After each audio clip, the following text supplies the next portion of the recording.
Do you ever worry about people peeking at your online info? No? Well, you should. And that's where today's sponsor, Incogni, comes in. They're your new privacy ally against data breaches and snooping. Incogni is a must-have tool for anyone concerned about their digital privacy. Did you know that every year sees a surge in data breaches? Your personal details, SSNs, addresses, even your shopping habits can end up on data broker sites quicker than you might think. Incogni automates the process of contacting data brokers to ensure that your info stays private. It's incredibly easy to use. All you gotta do is complete 3 very simple steps. You create an account, you tell Incogni whose personal data you want to be removed, and you give them permission. Boom. Just like that. Easy. Then they go ahead and go to those data brokers and be like, yo, remove all this information now. And here's the best part. You can try Incogni risk-free for 30 days. And if it doesn't click with you, doesn't work for you, no worries. You get a full refund, no questions asked. If you use the code SHADOWS, you'll get 60% off an annual plan at incogni.com/shadows. Stay safe out there. And now today's episode. Night has fallen on April the 24th, 1980. The aircraft carrier USS Nimitz is prowling off the coast of Oman. 8 Sea Stallion helicopters lift off from the flight deck and head north toward Iranian airspace. It's the beginning of a mission that is about as complex as you can possibly get. Though the US and Iran are not at war, tensions between the two countries could not be higher. As the Sea Stallions disappear from view, the stakes are absolutely enormous. Operation Eagle Claw, the ill-fated rescue attempt to retrieve US hostages from inside Iran, did not go to plan. What was always a daring, borderline outrageous operation quickly descended into farce and eventually tragedy.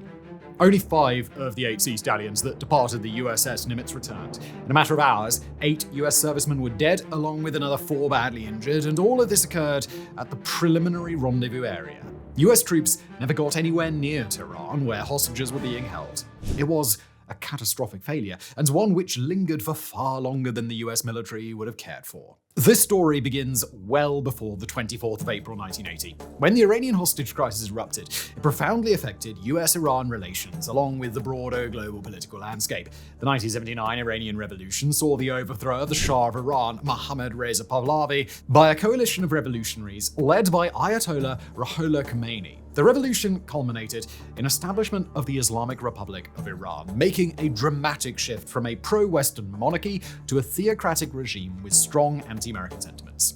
On the 4th of November 1979, the situation escalated dramatically when a group of Iranian students, motivated by a desire to undermine US influence and seeking to force the extradition of the Shah, stormed the US embassy in Tehran. This brazen act led to the capture of 52 American diplomats and citizens who were held hostage in the embassy compound. While many assumed the situation would be sorted out relatively quickly, it soon became a prolonged and highly publicized ordeal, capturing the world's attention and placing immense pressure on the US government, which began to look increasingly limp and ineffective against Iranian belligerents. It became a significant political issue for President Jimmy Carter and his administration, dominating headlines and shaping public opinion. The inability to swiftly resolve the crisis was perceived as a significant failure, undermining Carter's presidency and contributing to a broader sense of national frustration and helplessness.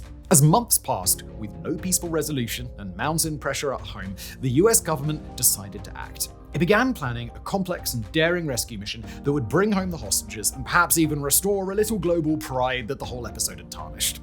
The decision-making process involved multiple layers of deliberation and analysis, with key figures in the Carter administration, military leaders, and intelligence officials all weighing the risks and the potential outcomes. The gravity of the situation necessitated a decisive and effective plan, leading to the formation of an elite rescue team. The group chosen comprised members of the newly formed Delta Force, the US Army Rangers, and other Special Forces units. This highly skilled and versatile team was tasked with executing the mission under the most challenging of circumstances. Colonel Charles Beckwith, the founder and commander of Delta Force, led the development of the operation plan. Beckwith's extensive experience and expertise was crucial in crafting a strategy that aimed at infiltrating Tehran, reaching the hostages, and extracting them safely. Operation Eagle Claw's primary objective was to rescue the 52 hostages without causing mass casualties or triggering a wider conflict. The mission was both simple and horribly complex. 3 USAF MC-130s were to carry a 118-man assault force from the Masira Islands near Oman in the Persian Gulf to a remote spot 200 miles southeast of Tehran, codenamed Desert One. This group would be accompanied by 3 USAF EC-130s acting as fuel transports. Separately, 8 Sea Stallion helicopters, codenamed Bluebirds 1 through 8, would fly from the USS Nimitz in the Arabian Peninsula and rendezvous with the ground forces at Desert 1. After refueling and loading the assault team, the helicopters would fly to a location 65 miles from Tehran, where the assault team would go into hiding. The next night, the team, dependent upon trusted agents, drivers, and translators, would be picked up and driven the rest of the way to the embassy compound. After storming the embassy, the team and the freed hostages would rally at either the embassy compound or a nearby soccer stadium to be picked up by helicopter. The helicopters would then transport them to Masarea, 35 miles to the south, which by that time would have been secured by a group of US Army Rangers. Once at Masarea, USAF C-141 transports would fly the assault team and the hostages out of Iran, with the Rangers destroying the remaining equipment, including the helicopters, and preparing for their own aerial departure. Now, saying all of this out loud makes the whole operation seem borderline preposterous, but this was the plan that the US government signed off on. Despite the meticulous planning and the bravery of the personnel involved, Operation Eagle Claw faced significant challenges from the outset. The mission was fraught with logistical complexities, harsh environmental conditions, and the inherent risks of operating deep within hostile territory. These factors would ultimately contribute to the operation's tragic and abortive end, but the lessons learned for Operation Eagle Claw would go on to shape future US military special operations and doctrine. Operation Eagle Claw's preparation and training were intensive and meticulously planned, reflecting the high stakes of the mission.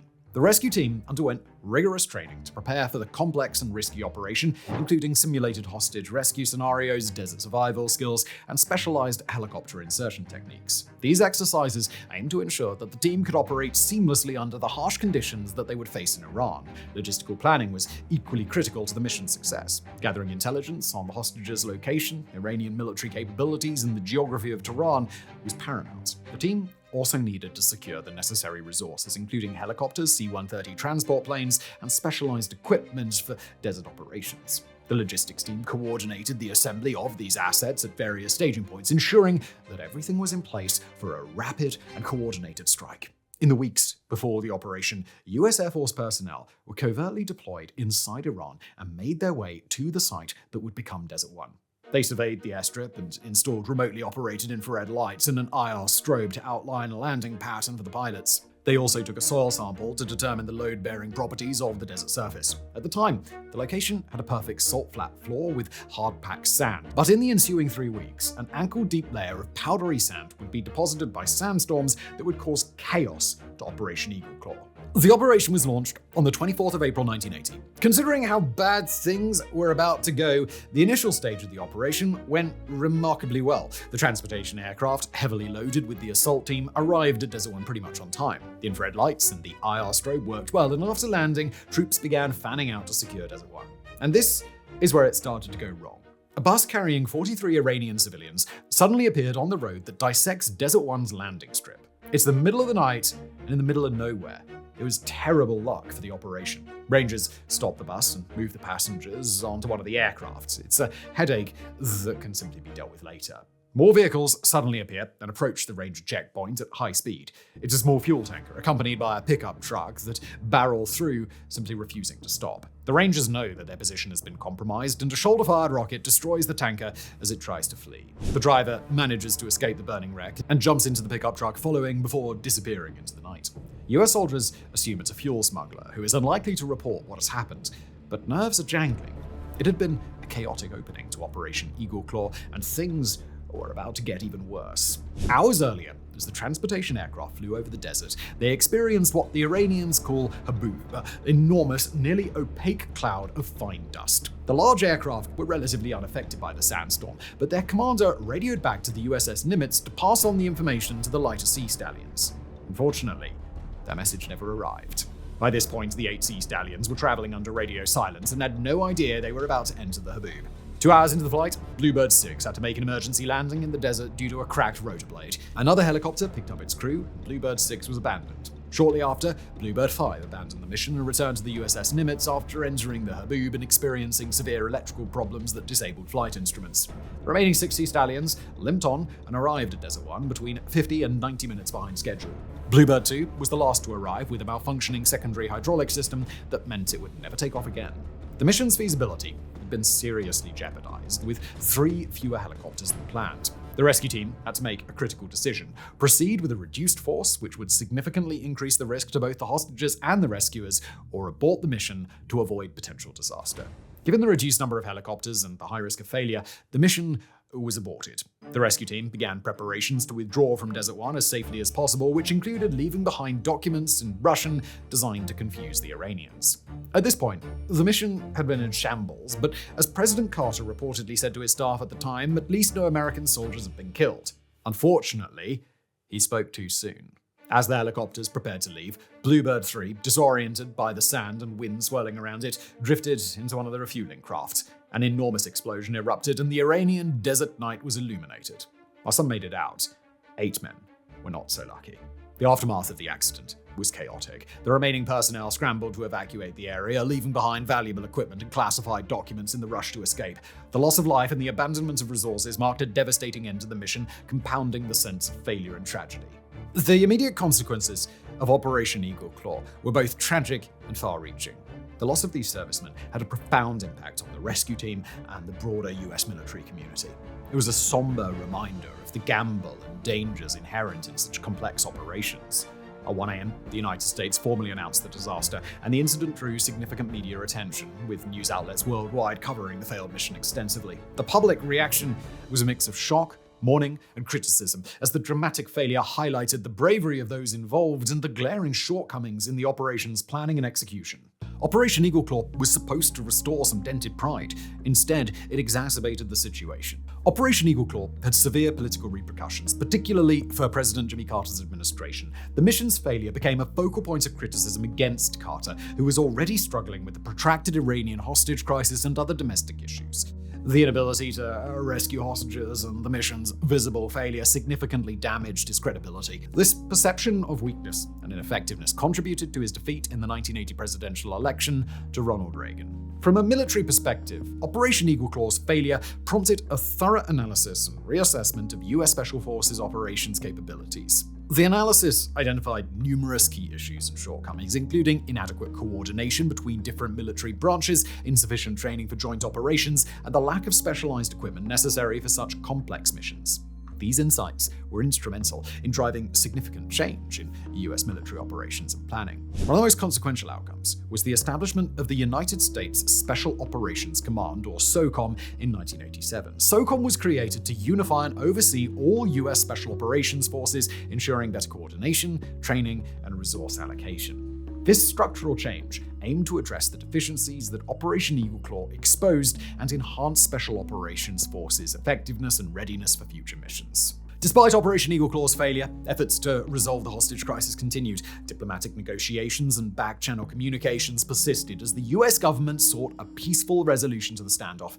The hostages' plight remained a central issue in US foreign policy and domestic politics, with ongoing media coverage keeping the public's attention focused on their fate. The hostage situation was ultimately resolved on the 20th of January 1981, the day of Ronald Reagan's inauguration as President of the United States. After 444 days of captivity, the 52 American hostages were released. Many saw the timing as a symbolic end to the crisis and a fresh start for US-Iran relations under the new administration.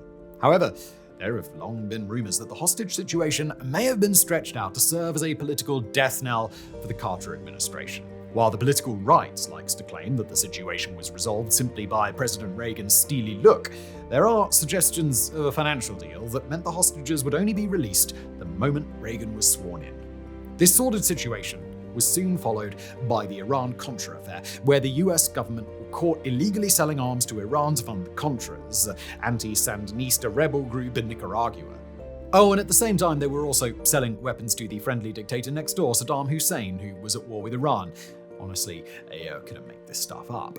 A lot has been said about the US involvement in the Middle East, and after all of this, really surprised. Operation Eagle Claw was disastrous, but considering how bad the initial phase was, perhaps it was better for everybody that they never got anywhere near Tehran.